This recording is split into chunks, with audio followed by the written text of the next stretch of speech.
এশ গৰু খালে বাঘৰৰ মৰণ। গতিকে চুৰি কৰাৰ লগত তেনেকুৱাই হ'ল। ৰাইজৰ পইচা কিমান খাব ঠগবাজি কৰি কৰি কৰি। অকমা পাতি লোৱা ভায়েক নে কেইজন কি নাম আছিলে তেনেকুৱা মানুহৰ নাম মনতে নাথাকে আৰু ঠগবাজি মানুহবিলাকৰ নামবিলাক। গতিকে আপোনালোকৰ কাৰণে সুন্দৰ ভিডিঅ' এটা আজি লৈ আহিছোঁ। আজি কোনো আত্মনিৰ্ভৰ ওপৰত ভিডিঅ' নহয়, আপোনালোকৰ কাৰণে সুন্দৰ ভিডিঅ' এটা। আপোনালোকে ভিডিঅ'টো ধৈৰ্য ধৰি সকলোকে চাব, সকলো কথা এই ভিডিঅ'টো আপোনালোকক মই কৈ যাম আজি। আপোনালোকক মই ভিডিঅ'টো স্ক্ৰীণত লগাই দিম, আপোনালোকে ধুনীয়াকৈ ভিডিঅ'টো শেষলৈকে চাব বুলি আশা কৰিলোঁ।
আচলতে এইবিলাক মানুহ পইচাই কেতিয়াও আঁতি নাহে।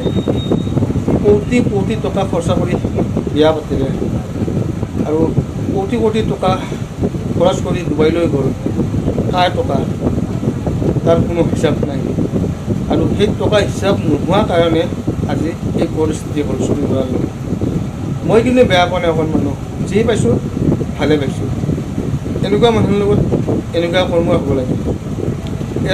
ইয়াতকৈ কঠোৰকৈ কঠোৰ শাস্তি দিব লাগে চৰকাৰ প্ৰশাসনে মই হিচাপত হ'লে। বাকী আপোনালোকে কি কয় আপোনালোকৰ ৰায়বিলাক কমেণ্ট কৰি কিনে আপোনালোকে জনাব।